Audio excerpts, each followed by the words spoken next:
미증시 3대 지수는 보합권 내에서 혼조세로 마무리를 했고요. 우선 국채 금리가 미증시 상승에 발목을 잡았습니다. 어떤 소식인지 들려주시기 바랍니다. 네, 국채 금리 계속해서 흔들리는 모습이 나왔습니다. 최근 들어서 이런 국채 금리가 흔들렸던 점들은 다양한 이슈들이 있겠지만 다양한 불확실성, 아직까지는 미국 신정부 출범을 앞두고 이런 불확실성이 해소가 되지 않았다라는 부분 계속해서 이야기가 나오고 있는 상황입니다.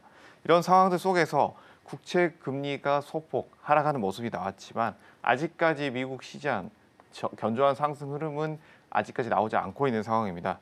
이런 상황들 속에서는 트럼프 2기 행정부 1월 말 출범하기 앞서서 이런 변수들이 아직까지 확정적이 않다는 모습, 그리고 이런 관세 부분, 경제 비상사태 선포라는 등의 이슈들이 있기 때문에 이 부분이 끝까지 해결되지 않는다라고 한다면 아직까지는 조심스러울 수밖에 없는 상황이다라고 볼 수가 있겠습니다. 이 경우에는 관세 부과에 대한 현실화, 그리고 또 한 가지 물가 자극을 할 수 있는 가능성이 존재하기 때문에 이 부분은 아직까지 우리가 조심히 봐야 되는 부분, 그리고 후에 말씀드리겠지만 개별주, 개별 섹터들의 흐름 이어질 가능성이 상당히 높다라는 점까지 말씀드리도록 하겠습니다. 네, 개별 섹터의 움직임 좀 살펴보셔야 될 것 같은데요. 우선 트럼프 취임을 코앞으로 남겨두면서 글로벌 국채 시장은 매도세를 보여주고 있습니다. 미국 20년물은 5%를 터치하고 살짝 내림세를 보여줬는데 이와 함께 영국과 독일, 일본 국채 금리도 오름세를 보여주고 있다는 점 참고하시길 바랍니다.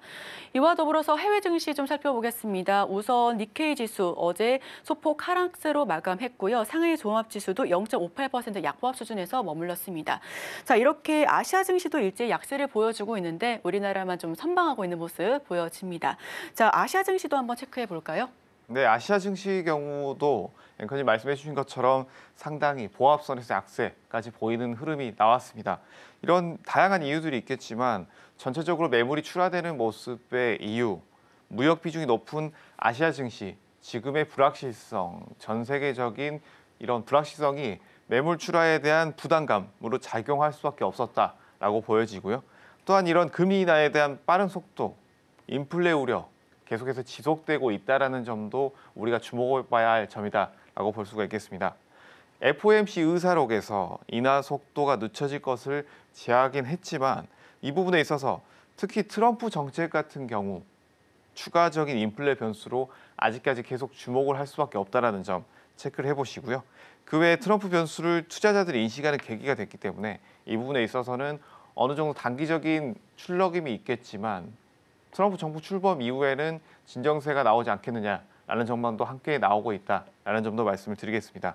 주요 외신의 경우 높아진 금리, 인플레가 현재 아시아 증시의 발목을 잡고 있다라는 점을 이야기하고 있지만 이 부분 단기 흐름일 가능성도 염두에 두고 대응해 보시는 것이 좋겠다라는 점 말씀드리겠습니다. 네, 트럼프 정부 출범 이후에 좀 진정세를 보일 수 있지 않을지 좀 살펴보시면 좋을 것 같고요. 우선 해외 투자자들이 지난해 4분기에 아시아 지역 주식시장에서 돈을 가장 많이 뺀 것으로 나타나고 있습니다. 로이터 통신에 따르면 해외 투자자들은 지난해 한국과 대만, 인도, 태국, 인도네시아 등 주요 아시아 시장에서 주식시장 158억 달러 상당의 주식을 매도했다라고 하는데요. 아시아 증시 대부분이 하락했고 직전에는 매물 출회되는 모습들, 무역 비중이 높은 아시아 증시에는 부담 요인으로 작용될 수밖에 없다라는 이야기를 좀 나눠봤습니다. 미국뿐만 아니라 해외 시장에서도 상승 탄력이 좀 둔화되는 모습 포착되고 있는데 이와 관련해서는 좀 회복을 위해서 어떤 게 필요할까요? 아무래도 해외 시장의 탄력도가 둔화되고 있는 것이 가시적인 현실입니다. 그렇다면 이것들이 돌아오기 위해서 가장 먼저 체크해봐야 될 점, 바로 미국의 경제 어느 정도 회복이 될 것이냐라는 점을 볼 수가 있을 텐데요. 그 외에도 지금 트럼프 2기 정부에서 가장 중점적으로 이야기하고 있다라는 점, 중국과의 이슈, 이 부분도 체크를 해봐야 할 것이다라고 말씀을 드리겠습니다. 또 한 가지 말씀을 드린다면 현재 중국에서도 불경기가 계속해서 이어지고 있다라는 점, 중국에서도 국가적으로 경기 부양책을 펴고 있다라는 점에서 이 미국 경제 회복과 중국의 경기 부양책 어느 정도 가시적인 현실화가 되어야지만이 우리가 이런 상승 흐름 나올 수 있겠다라는 점 말씀드리겠고, 경제 회복에 대한 기대감, 정책적인 반영도 이 부분이 작용이 되어야만이 지금 현재 단계에서 어느 정도 지진이 되고 있지만 추가 상승 모멘텀이 다시 나올 수 있는 상황이 될 것이다라는 점 말씀을 드리겠습니다. 네, 우선 미국 경제 성장 그리고 회복, 중국의 부양책을 가시적으로 확인했을 때 상승 탄력이 좀 나와줄 수 있겠다라는 이야기를 해주셨는데요. 그런데 미국과 중국의 사이가 유독 안 좋잖아요.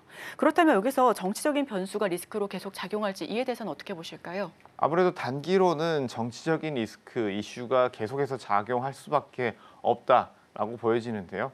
지금 다양한 이슈들과 함께 개별 섹터들의 흐름들이 산발적으로 나오고 있는 상황입니다. 기존의 IT 기술주들 그리고 바이오 섹터 이런 강한 상승을 이끌었던 섹터들이 부진한 모습. 그렇지만 이외에도 다른 섹터들이 개별로서 움직이는 흐름들이 나오고 있기 때문에 이런 상황들 속에서는 향후의 정치적인 상황 변수가 어떻게 나오는지에 대한 여부, 강한 상승을 이끌기 위해서는 이 부분이 당분간 중요한 변수가 될 수밖에 없다라는 점 말씀을 드리겠고, 앞서서 말씀드렸던 것처럼 이런 증시의 흐름, 차별적인 종목 장세, 섹터 장세가 이어질 가능성이 굉장히 높다라는 점도 말씀을 드리겠습니다. 그렇다고 한다면 지금은 어느 정도 지지가 되고 있는 상황에서 기관, 수급에 대한 부분, 그리고 각국의 대형주들에 대한 수급, 이 부분을 체크를 해보시면서 바뀌는 종목들의 수급 함께 체크를 해보시는 것이 어떨까라는 점도 말씀드리도록 하겠습니다. 네, 바뀌는 수급을 좀 체크해 나가시면서 현재 종목별, 업종별 차별화 장세가 이어지고 있기 때문에 이 부분을 눈여겨봐야 된다라는 이야기를 해주셨는데요. 그런데 지금 현재 주도 섹터가 좀 부재한 모습입니다. CS2025로 반도체나 AI 그리고 로봇 관련된 섹터 내에서 흐름이 보여지기도 했었고 순환매가 돌기도 했었는데 살짝 좀 힘이 빠지는 모습도 보여졌었고요. 일단 미장이 휴장했기 때문에 좀 쉬어가는 움직임입니다. 여기에 더해서 양자 컴퓨터가 새로운 주도 섹터가 될 것인가 했더니 젠스낭 CEO 한마디에 와르르 무너지는 모습도 보여줬었는데요. 그렇다면 대표님께서 좀 눈여겨볼 만한 종목, 섹터가 있다면 어떤 걸 좀 추천해 주실까요? 아무래도 이제 뒤에 또 섹터를 말씀을 드리겠지만 지금은 단기 섹터를 봐야 하는 시기가 아닐까라고 보여지지만 중장기적으로는 AI 그리고 반도체 관련주를 체크를 해볼 수밖에 없다라는 점 항상 말씀을 드리고 있습니다. 이유는 AI 반도체 부분에 대해서는 투자가 계속해서 이어질 수밖에 없다라는 부분, 그리고 이 부분에 있어서 중국과 미국의 투자 계속해서 강하게 이어진다면 이런 흐름들은 중장기적으로 회복이 될 수밖에 없다라는 점 먼저 말씀을 드리겠고, 앵커님 말씀해 주신 것처럼 이번 CES에서도 양자기술 컨퍼런스 처음 열렸고 이런 컨퍼런스에서 기대감도 상당히 높았죠. 하지만 전체적인 미장에서의 양자 관련된 섹터 그리고 종목군들 크게 하락하는 흐름이 나왔는데요. 그 이후로는 가장 큰 이슈가 바로 젠슨왕 대표의 지금 양자 컴퓨터는 아직까지는 이르다, 기술적인 흐름이 15년 이상 필요하지 않겠느냐라는 의견과 함께 강하게 눌리는 모습이 나왔습니다. 실제로도 지금 양자 컴퓨터는 상용화 단계라고 보기보다는 계속해서 개발을 해오고 있는 단계이기 때문에 이 부분에 있어서 테마성으로 형성돼 있는 종목군들, 전 세계적으로 양자 관련된 기술력이 있는 회사들, 아무래도 단기적으로는 약세를 보일 수밖에 없다라는 점 말씀을 드리겠고, 뒤에 또 말씀을 드리겠지만 그렇기 때문에 이 AI 반도체와 함께 이슈를 받을 수 있는 섹터는 바로 로봇 섹터라고 보여지고 있는데요. 이 로봇 섹터 같은 경우에도 다양한 이슈들이 나오고 있습니다. 서비스 로봇, 제조용 로봇, 다양한 로봇들의 이슈들이 나오고 있는데요. 이 로봇들 같은 경우에도 아무래도 지금은 밸류에이션 관련해서 이 부분 계속해서 이어질 가능성이 높다. 이 밸류에이션 관련해서는 다양한 로봇주들 중에서도 옥석 가리기가 상당히 필요한 시기가 아닌가라는 점 보여지고 있고, 그렇다고 한다면 뒤에 설명을 더 추가로 드리겠지만 이 로봇주들 중에서도 어떤 부분 가져가야 될지, 소프트웨어 부분, 하드웨어 부분, 그리고 제조용 로봇인지 서비스용 로봇인지 함께 지켜보시는 것도 좋겠다라는 점 말씀드리겠습니다. 지금 바로 구독을 눌러보세요. 실시간 경제 뉴스, 투자 전문가들의 다양한 시황과 정확한 분석, 또 알찬 투자 정보까지 신뢰할 수 있는 저희 서울경제TV와 함께하세요.